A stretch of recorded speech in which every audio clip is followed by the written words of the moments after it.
주의 몸된 교회에 첫 공적 선교의 이야기가 등장하고 있습니다. 그 전에 빌립 집사님이나 그리고 또 베드로 사도가 여러 곳에 다니면서 주의 복음을 증거하였고, 사마리아 사람들뿐만 아니라 이방인들이 하나님께로 돌아오게 되는 역사가 일어났었지요. 그런데 이 모든 것들은 교회의 공적인 사역이라기보다는 교회의 구성원인 한 개개인의 사적인 그런 사역이었다고 볼 수 있습니다. 그래서 오늘 본문이야말로 교회가 함께 주님 앞에서 기도하며 공적으로 선교를, 이방인을 향한 선교를 시작하게 되는 그 시작점이라고 볼 수 있습니다. 성경에서 살펴보는 것처럼 모든 것들의 시작은 어떤 상징적인 의미를 가지고 있습니다. 가나안 땅을 정복할 때 이스라엘 백성들이 여리고성을 점령하지 않습니까? 무혈 입성을 하게 됩니다. 전쟁을 치르지 않았는데 하나님께서 대신 전쟁을 치러 주셔서 여리고성이 무너지게 되고 들어가게 됩니다. 하지만 그 이후에 가나안 땅 정복은 모두 다 직접 우리의 몸으로 전쟁을 치러야지 되는 것이었지요. 바로 그 첫 번째 전쟁이었던 이 여리고성의 그 전쟁은 하나님께서 이 모든 것들을 주관하시며 함께 하신다라는 바로 그 사실을 상징적으로 보여주는 것이었고, 그 이후에는 이 사실을 마음에 품고 우리의 삶의 현장 속에서 그렇게 싸우며 나가야 하는 현실을 이 이스라엘 무리들은 마주하게 되었던 것입니다. 초대교회가 생겨나고 나서 그들의 신앙도 마찬가지죠. 하나님 앞에서 순결한 신앙을 갖게 되기 위하여 아나니아와 삽비라, 하나님의 헌금을 거짓으로 숨기고 그것을 또 허영심 가운데서 그렇게 헌금을 하였었던 바로 이 두 사람의 마음을 지적하시면서 하나님께서 이 교회의 첫 시작점에 하나님을 향한 온전하고 순결한 마음을 강조하시지 않습니까? 그것처럼 첫 선교의 시작점에서 하나님은 상징적인 일들을 이루어내십니다. 우리가 말씀을 통해서 읽었지만 바로 그곳에 서기오 바울이라는 사람이 구브로섬에 있었고, 거기에서의 만남을 통하여서 주님은 어떠한 분이신지를 이들에게 말씀해 주고 있습니다. 우리는 오늘 본문을 통하여서 이렇게 교회의 파송을 받은 두 그리스도인의 모습을 통하여 세상을 살아가는 나라는 이 그리스도인은 어떠한 마음을 가지고 살아가야 하는가, 그들 통해서 우리가 발견할 수 있는 모범은 무엇인가를 살펴보도록 하겠습니다. 지난 시간에 살펴봤던 이 지도입니다. 안디옥에서 있었던 바나바가 다소로 가서 바울을 데리고 오지요. 사울을 데리고 와서 안디옥으로 다시 와서 1년간 머물며 하나님의 말씀을 가르치면서 안디옥에 많은 사람들이 주님 앞으로 돌아오게 됩니다. 그리고 나서 오늘 본문의 1절에 안디옥에 있는 선지자들, 하나님의 말씀을 가진 자들, 말씀을 가르치는 자들의 명단이 등장하고, 그 중에서 2명을 따로 세워서 구브로라고 하는 이 섬으로 보내게 되죠. 바로 그것이 바나바와 사울, 그리고 바울이라고 하는 이 두 사람을 보내게 됩니다. 구브로에서 사역을 하고 있다가 이제 이곳에 바보라는 그 성읍이 있습니다. 바보라는 곳에 이르게 되어서 거기에서 나타난 일들이 오늘 본문의 말씀이라고 볼 수 있습니다. 자, 우리는 어떠한 그리스도의 삶의 모범을 오늘의 본문에서 살펴볼 수 있느냐? 사람을 통해서 일하시는 성령님께 순종해야 되면 알 수 있습니다. 이 사람은 그냥 사람하면 자꾸 나를 빼먹는 경향이 있어서 나를 통해서 역사하시는 성령님, 그 성령님께 우리는 순종해야 된다는 것을 기억해야 합니다. 오늘 본문의 2절에 보면 주를 섬겨 금식할 때 성령이 이르시되, 도대체 이렇게 그 안디옥 교회의 리더들 가운데 성령님께서 어떠한 방식으로 말씀하셨는지에 대한 정확한 것은 없지만, 어쨌든 그렇게 기도하고 있는 그들의 마음 가운데 성령님께서는 감동을 주셨던 것 같습니다. 내가 불러 시키는 일을 위해서 바나바와 사울을 따로 세워라. 그랬더니 이에 금식하며 기도하고 두 사람에게 안수하여 따로 세워 선교사로 보내게 되는 것입니다. 자, 이 첫 번째의 공적 선교사의 파송의 시작은 하나님께서, 성령 하나님께서 행하셨던 것을 알게 되지요. 그리고 4절에 보면 두 사람이 성령의 보내심을 받아, 분명히 보낸 것은 안수하고 기도하여 교회가 보냈는데 이것을 성경에서는 성령님이 보냈다라고 그렇게 표현하고 있습니다. 이렇게 참된 그리스도인들은 참된 그리스도인의 공동체는 무엇하는 사람이냐? 성령 하나님께 순종하는 자라는 것을 보여주고 있는 겁니다. 그리스도인은 다른 것이 아니라 성령 하나님께 순종하는 자, 이것이 그리스도인이에요. 교회가 사람을 세우고 그들을 위한 어떤 식을 갖고 그리고 그들을 보내는 이런 모든 일들 속에서의 교회의 생활의 질서는 우리의 제도를 만들고 우리의 법을 만드는 것도 중요하지만 정말로 본질적인 교회 생활의 질서는 성령 하나님께 순종함으로부터 나온다는 것을 기억해야 합니다. 왜냐하면 교회는 사람의 공동체뿐만이 아니기 때문에 그렇습니다. 교회는 하나님께서 함께 하시고 예수 그리스도를 머리로 삼은 그분의 몸인 공동체이기 때문에 그렇습니다. 그래서 교회의 질서는 제도나 다른 것들에서 잡혀지는 것이 아니라 성령 하나님께 순종함으로 인하여서 교회의 질서가 세워지고 교회의 삶이 이어져야 한다. 우리는 이것을 이 안디옥 교회의 모습을 통해서 살펴볼 수 있는 것입니다. 우리 개신교가 가지고 있는 한 가지의 주장이 있다면 그것은 바로 영혼의 유능성이라고 볼 수 있습니다. 영혼의 유능성. 우리의 영혼이 유능하다라는 말이에요. 이것은 다른 말이 아니라 우리가 예수 그리스도의 사역으로 인해서 다른 매개체 없이 하나님의 뜻 알 수 있다. 예수님을 통해서 다른 누구의 매개 없이 하나님 앞으로 그분의 존전 앞으로 나아갈 수 있다. 이것이 바로 우리가 말하고 있는 영혼의 유능성입니다. 자, 히브리서 말씀 함께 읽어볼까요? 시작. 그러므로 우리는 긍휼하심을 받고 때에 따라 돕는 은혜를 얻기 위하여 은혜의 보좌 앞에 담대히 나아갈 것이니라. 네, 그러므로 어떤 사역에 의한 결과를 말하고 있습니다. 그 사역은 무엇이냐면 대제사장 되시는 예수 그리스도께서 우리를 위해서 십자가의 사역을 이뤄내신 것을 말합니다.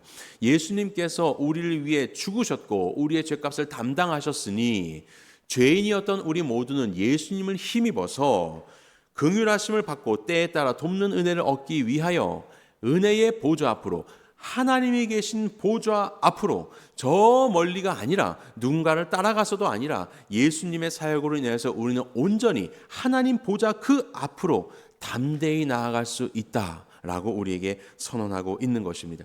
이것이 바로 우리 모든 성도들이 가진 우리의 영혼의 유능성인 것이지요. 여기에는 무슨 목회자가 필요한 것이 아닙니다. 다른 것이 필요한 것이 아닙니다. 예수님이 이미 이루어 놓으셨고 우리 모두 가운데 그 일을 역사하셨기 때문에 그것을 믿는 우리들은 오늘도 담대히 하나님 보좌 앞으로 나아갈 수 있게 되는 것이에요. 그리고 그곳에서 주님과 교제할 수 있는 것이고 하나님의 뜻을 알 수 있는 것입니다. 목회자가 하나님의 뜻을 더 아냐? 그리고 오늘 등록한 성도는 잘 모르냐?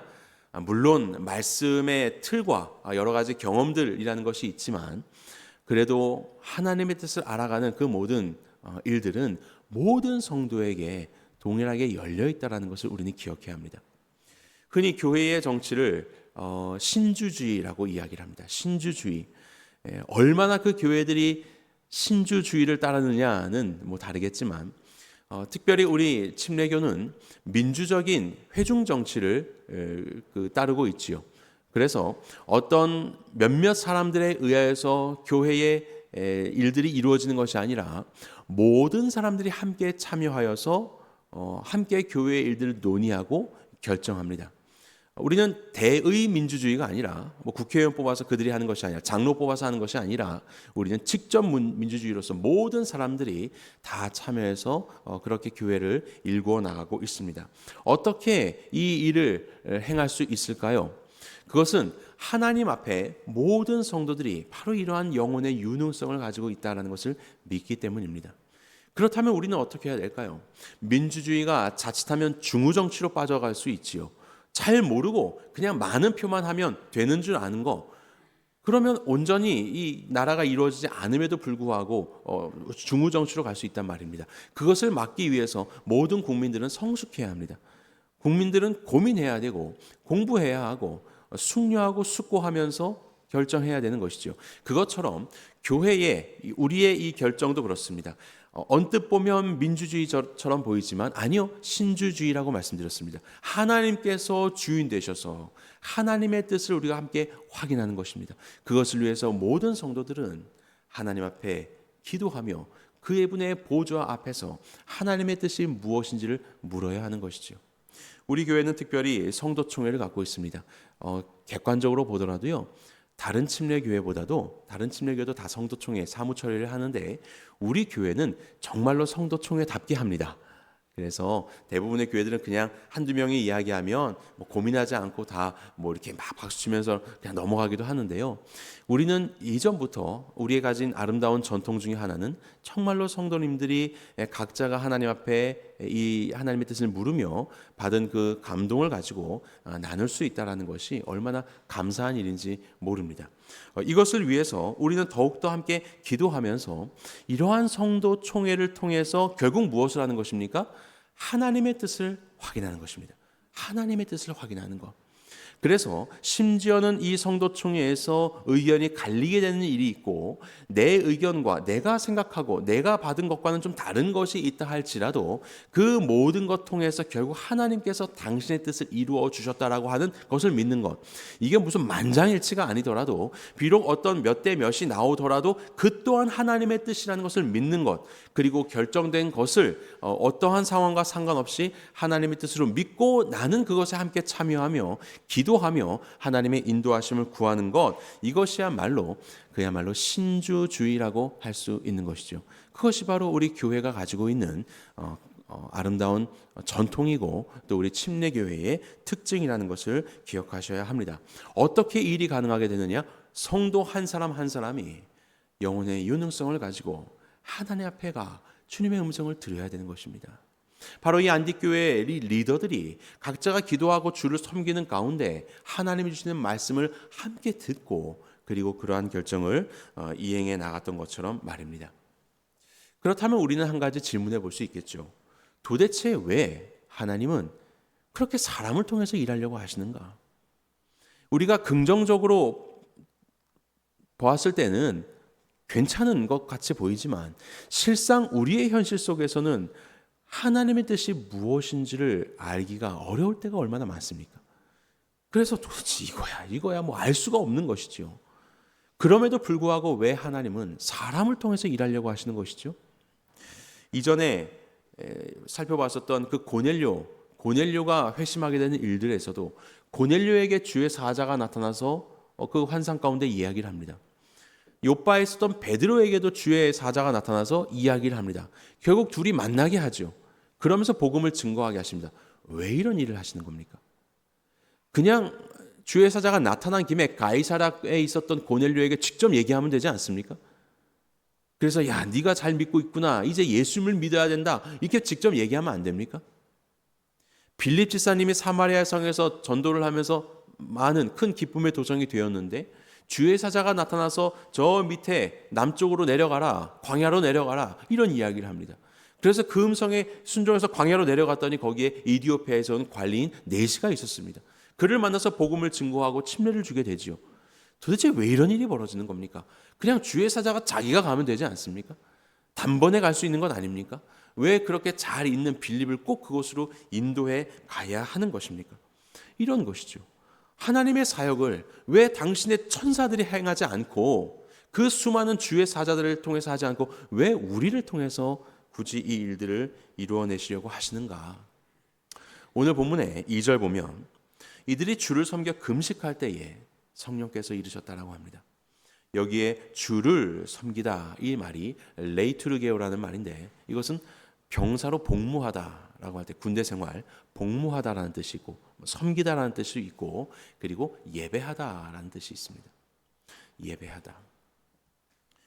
지금 이 안디옥 교회 리더들은 주님을 섬기는 것인데 이것은 세상에서 왕을 섬기는 것과는 다른 모습입니다. 오늘날 어떤 나라에서 왕을 섬긴다, 대통령을 섬긴다라고 이야기하면 그 말이 무엇입니까? 그 왕이 이 일들을 다 할 수 없기에 많은 대소사 일들을 다 알 수 없고 또 전략을 구상할 수 없잖아요. 불완전하니까. 그래서 그것을 돕는 많은 팔들이 존재해서 대신 연구하고 대신 일하고 수행하는 그렇게 왕을 위하여 봉사하는 바로 그러한 것들이 세상의 전통이지 않습니까? 그런데 하나님은 다릅니다. 하나님은 그 일들을 못 이루시는 분이 아니십니다. 모르시는 분이 아니십니다. 모든 것들을 다 아시고 능히 하실 수 있는 분입니다. 그럼에도 불구하고 하나님은 우리가 하나님을 섬기기를 원하십니다. 그분이 모르기 때문에 모르는 것을 채우는 섬김이 아니라 하나님이시기 때문에 그분을 섬기는 것, 그분을 위하여 섬기는 것이 아니라 그분을 섬기는 것, 그것 자체가 하나님께는 기쁨이 되는 것이죠. 우리를 하나님의 백성으로 삼으시고 하나님을 섬기는 모습을 통하여서 하나님은 경배를 받으시고 영광을 받으시는 것입니다. 그것이 바로 우리를 지으신 하나님의 목적이라는 것을 우리는 기억해야 할 것입니다. 그것이 바로 우리가 예배하는 것, 그것이 우리가 바로 섬기는 바로 그러한 그리스도인의 모습이에요.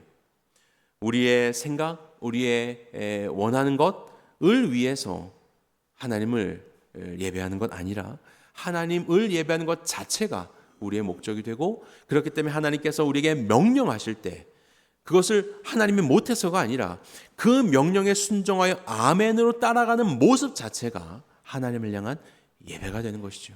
하나님을 우리의 왕으로 높이는 것입니다. 그렇게 우리가 살아갈 때 하나님은 우리에게 영적인 기쁨을 주시고 영적인 보람을 주시고 하나님의 백성된 영광스러움을 함께 취하도록 하나님은 우리의 삶을 인도해 가신다는 것을 기억하십시오. 그래서 안디옥 교회의 이 리더들은 얼마나 다양했습니까? 본문의 1절에 보면 바나바 나오고 니게르라는 시몬, 니게르는 흑인이라는 의미이죠. 아마 흑인이었던 것 같습니다. 시몬, 구레네 사람, 이건 북아프리카에 있는 사람이에요. 루기오, 분봉왕 헤롯의 젖동생 마나엔, 헤롯과 함께 컸었던 사람, 당시의 정치 지도자이지 않습니까? 그리고 사울, 이번에 이제 바울로 등장하는 이 사울, 그야말로 다양한 문화적인, 인종적인 배경을 가지고 있는 사람들 서로 다릅니다. 하지만 이들은 하나가 되었습니다. 어떻게요? 성령 하나님께 순종함으로 하나가 된 것입니다. 우리의 왕 되신 하나님께 순종함으로 서로의 이름과 모든 상황들은 달랐지만 그들은 같게 되었고, 하나님의 말씀에 이에 금식하며 그냥 그러므로 하나님이 말씀하셨기에 그것을 예배하며 그것을 따르는 삶을 살아가는 것이죠. 이것이 바로 그리스도인의 삶입니다. 우리의 삶은 어떠한 삶을 살아가는가? 우리가 무슨 비전을 그려내고 우리가 무엇은 그림을 그려내는 것이 아니라 하나님께서 말씀하시는 것에 그저 순종하는 삶, 이것이 바로 바람직한 그리스도인의 모습, 성도의 모습이라는 것을 기억하십시오. 하나님께 순종하십시오. 주의 뜻을 물으십시오. 때로는 이것이 맞는지 그른지 잘 모를 때도 있지만 하나님은 오늘도 계속해서 여러분들을 사용하기를 원하십니다. 여러분들에게 말씀하시며 여러분들의 순종을 요구하십니다. 더욱더 주님 앞에 나아가 순종하시기를 간절히 바랍니다. 자, 두 번째로 그리스도의 삶에 모범이 있다면 어떠한 모범을 우리가 볼 수 있냐면 말씀을 통해서 일하시는 성령님을 말씀을 통해서 일하시는 성령님께 의지해야, 말씀을 통해 일하시는 성령님을 의지해야 합니다. 말씀을 통해 일하시는 성령님을 의지해야 합니다. 성령님께서는 말씀을 통하여서 역사하시는 것을 보게 됩니다. 그래서 오늘 본문에 보시면 그 바보라는 곳에서 복음을 증거할 때에 7절 보십시오. 총독 서기오 바울과 함께 있으니 바울은 지혜 있는 사람이라 바나바와 사울을 불러 하나님의 말씀을 듣고자 하더라. 자, 이 서기오 바울에 대한 사역의 첫 번째가 하나님의 말씀을 증거하는 것으로 시작합니다. 그리고 12절 보면 이에 총독이 그렇게 된 것을 보고 믿으며 주의 가르치심을 놀랍게 여기니라. 주의 가르침, 말씀을 놀랍게 여겼다. 말씀으로 시작해서 말씀으로 맞춰지는 것이 바로 이 서기오 바울을 향한 하나님의 사역이라는 것을 우리는 알 수 있는 거예요. 하나님의 말씀을 가까이 하는 것이 그래서 중요합니다. 성령 하나님께서는 일하실 때 주의 말씀 안에서 일하시기 때문에 그렇습니다. 자, 요한복음 16장 13절을 같이 읽겠습니다. 시작. 그러나 진리의 성령이 오시면 그가 너희를 모든 진리 가운데로 인도하시리니 그가 스스로 말하지 않고 오직 들은 것을 말하며 장래일을 너희에게 아멘. 자, 성령 하나님께서 우리에게 인도하시며 말씀하실 때 스스로 말하지 않고 들은 것을 말하며, 이것은 무엇이에요? 하나님의 말씀, 그리고 말씀 대신 예수 그리스도를 말하고 있는 것입니다. 너희에게 알리시리라. 자, 14절 시작. 그가 내 영광을 나타내리니 내 것을 가지고 너희에게 알리시겠음이라. 성령 하나님은 말씀 되신 예수 그리스도 안에서 역사한다. 예수 그리스도를 드러내는 것, 예수 그리스도의 사역 안에 있는 것이 바로 우리 성령 하나님의 역사라는 것을 우리는 알아야 합니다.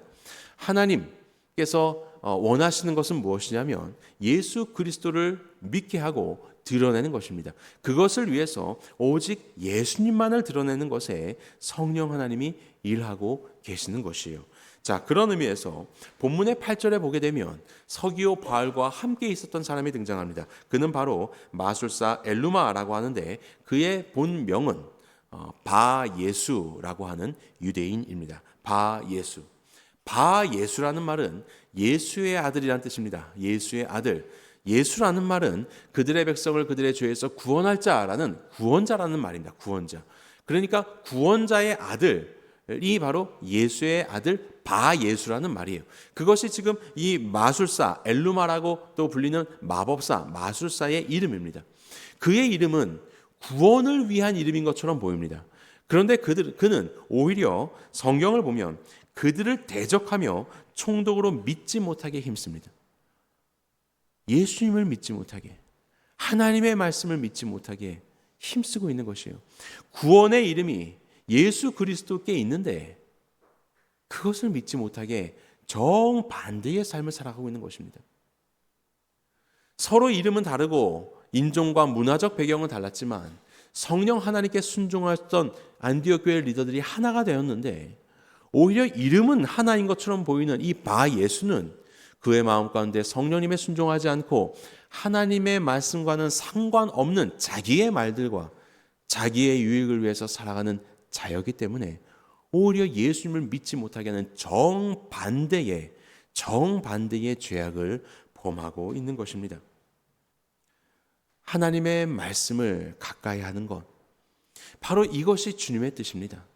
그런데 말씀이 가까이 없으면 우리는 이 바예수처럼 자기의 생각, 세상의 유행을 따라서 살아가는 존재로 전락해버리고 마는 것입니다.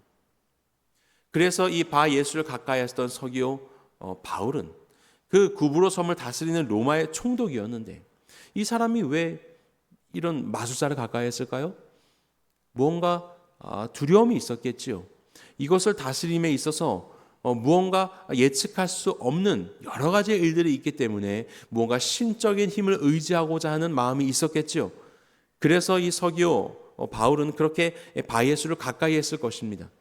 하지만 그가 의지했었던 바예수는 이름은 그렇지만 실상은 하나님의 말씀과는 전혀 상관없는 자신의 욕심을 위해서 살아가는 존재였던 것, 그것이 드러난 것입니다. 그렇다면 서기오 바울의 모든 행함은 결국 어디로 흘러가게 되는 것입니까? 앞을 보지 못하는 자가 인도하는 곳을 따라가면 결국 어떻게 되겠습니까? 그것이 바로 서기오 바울의 상황이었던 것입니다. 그럴듯한 성공처럼 보였겠지만 그렇지 않은 것이지요. 그래서 본문의 10절은 이렇게 바울이 폭로합니다. 모든 거짓과 악행이 가득한 자여 마귀의 자식이요 모든 의의 원수요 주의 바른 길을 굽게 하기를 그치지 아니하겠느냐. 예수의 아들이 아니라 누구의 자식이라고 합니까? 마귀의 자식이다. 너는 마귀의 자식이다. 하나님의 바른 길을 굽게 하는 자다. 그럴듯한 성공처럼 보이지만 하나님의 말씀 안에서 순종하고 성령님께 순종하지 아니하는 자의 삶은 결국 바른 길을 굽게 해버리는 것에 불과하다. 그것은 마귀의 자식이고 하나님의 백성이 아니라 악한 세력의 그런 앞잡이에 불과한 삶이라는 것을 말씀해 주고 있는 것입니다. 이것이 얼마나 우리에게 두려운 말씀이 되겠습니까? 우리의 살아가는 삶은 어떻습니까? 우리의 살아가는 선택과 모습은 어떻습니까? 그럴듯한 것을 넘어서 그런 것에 빠지지 말고 그럴듯하니까 바예수를 가까이 했었겠지요. 서기오 총독, 서기오 바울이라는 총독은요. 그럴듯한 결과에 우리의 마음 두는 것이 아니라 정말로 우리의 마음의 그 근본, 우리는 하나님의 말씀을 얼마나 가까이 하고 있는가? 말씀을 통해서 역사하시는 성령 하나님께 우리는 어떻게 민감히 깨어 있는가? 이것이 바로 그리스도인의 모습이어야 되는 것입니다. 우리는 이것을 점검해야 되는 것입니다. 속아서는 안 되는 것이죠. 그래서 그는 이렇게 됩니다. 11절에 보면 보라 이제 주의 손이 내 위에 있으니 내가 맹인이 되어 얼마 동안 해를 보지 못하리라 그러자 즉시 안개와 어둠이 이 사람을 덮어 인도할 사람을 찾아야 됩니다. 누구를 이야기하는 겁니까? 바울 자신의 모습이죠. 오늘 본문에서 사울이라고 이야기했던 이 히브리식 이름에서 바울이라고 하는 헬라식 이름으로 이제 계속해서 전환돼서 나오게 되는데요. 바울 자신의 이야기입니다. 바른 길인 줄 알고 열심히 살았는데 결국 그것이 곧은 길이 아니라 굽게 하는 길이었어요. 부활하신 예수님을 만나게 되고 당신은 누구십니까? 라고 물으니 나는 내가 박해하는 예수라. 바울이 행하고 있었던 것은 예수 그리스도를 박해하는 것이었습니다. 바로 이처럼 바예수라고 하는 이 마법사 엘루마라는 마법사도 그가 하는 일은 복음을 박해하는 것이고 복음을 거스르게 하는 것이고 예수님 못 믿게 해서 예수님을 박해하는 일이었던 것이죠. 나름대로 잘 가고 있다고 생각했지만 결국 굽은 길이었고 그 결론은 죽음이라는 것을 그때가 다다랐어야 알게 되는 것은 늦지만 이제 비로소 그것을 알게 되시는 은혜를 경험하게 된 것입니다. 얼마 동안 너는 눈이 보지 못하게 될 것이다. 바울의 이야기입니다. 바울 자신도 보지 못했습니다. 하지만 하나님의 은혜로 아나니아를 만나게 되고 눈에 비늘 같은 것들이 벗겨져서 다시 보게 되었죠. 성경은 이 눈을 영적인 상태를 말할 때 많이 사용합니다. 눈이 총명하고 발달하는 것은 영적으로 맑고 하나님과 가까이 했다는 뜻이고 눈이 흐려졌다는 것은 영적으로 침체기에 있다는 뜻입니다. 그래서 이삭이 눈이 흐려져서 막 분간을 못해서 이것이 이 첫째 아들인지 둘째 아들인지 알 수 없는 것, 이것이 영적으로 흐려졌다, 그런 의미를 가지고 있는 것이거든요. 바울도 눈 뜨고 부릅뜨고 다니고 있었지만 사실은 그의 눈은 먼 눈과 같았었다. 이제 주님을 믿고 다시 눈이 진정으로 보게 되었다, 이런 의미를 갖는 것이거든요. 바로 이 바예수에게도 주께서는 은혜를 내려주시는 것입니다. 그의 길이 굽었었던 길이라는 것을, 그리고 그가 보고 있었지만 사실은 보지 못하는 자였다는 것을 알려주시죠. 하지만 얼마 동안이라고 하는 이 말씀을 통하여 저주 가운데서도 은혜의 길을 열어주시고 아마도 이 바예수도 바울처럼 다시 보게 되는 역사를 경험하게 되지 않았을까, 이것을 우리는 생각해 볼 수 있는 것입니다. 주의 말씀이요, 베드로전서에 보면 모든 육체는 풀과 같고 그 모든 영광은 풀의 꼴과 같으니 풀은 마르고 꽃은 떨어지되 주의 말씀은 세세토록 있도다 하였으니 너희에게 전한 복음이 곧 이 말씀이니라. 우리의 복음은 말씀입니다. 그리고 그 말씀은 사라지지 않습니다. 꽃은 시들고 풀은 마르지만 말씀은 세세 영원토록 있는 것이죠. 바로 그것을 증거하는 자들이 바로 이 선교사들이었던 것입니다. 오늘 우리의 삶도 그렇습니다. 하나님의 말씀을 가까이 하는 삶, 영원토록 썩지 않는 하나님의 말씀을 가까이 하는 삶, 바로 그러한 삶을 살고 말씀을 증거하며 말씀을 따라 행하는 삶이 마땅한 그리스도인의 삶이라는 것을 기억하시기 바랍니다. 하나님의 말씀을 가까이 하십시오. 왜냐하면 성령님은 말씀을 통해서 일하시기 때문에 그렇습니다. 그래야지만 우리는 성령님께 순종하는 삶을 살 수 있습니다. 자, 마지막으로 우리는 지혜로운 사람이 되어야 됩니다. 지혜가 있는 사람이 되는 것. 서기오 바울, 이 총독은 지혜 있는 사람이라고 본문은 말씀하고 있습니다. 아마도 이렇게 바예수를 가까이 하는 지푸라기라도 잡아서 뭔가 신적인 그런 도움을 얻고자 하였었던 이 높은 지도자가 그 마음의 상태가 있었겠지요. 하지만 그는 그럼에도 불구하고 지혜로운 자라고 성경은 우리에게 소개하고 있습니다. 왜냐하면 하나님의 말씀을 들으려고 하였고 명백히 드러난 하나님의 말씀의 역사 앞에 그는 결단을 내렸기 때문에 그렇습니다. 정말로 지혜로운 사람은 무엇입니까? 그것은 말씀으로 인하여서 참과 거짓을 분별할 수 있는 사람입니다. 무엇이 정말로 참이고 무엇이 정말로 영원하며 친정한 생명인가를 아는 것, 그것이 바로 지혜라고 볼 수 있습니다. 자, 로마서 말씀 같이 읽어볼까요? 시작. 우리가 살아도 주를 위하여 살고 죽어도 주를 위하여 죽나니 그러므로 사나 죽으나 우리가 주의 것이로다. 이를 위하여 그리스도께서 죽었다가 다시 살아나셨으니 곧 죽은 자와 산 자의 주가 되려 하심이라. 아멘. 우리의 삶을 살아가는 목적이 나의 유익을 위해서 살아가는 것이 아니라 주를 위해서 산다.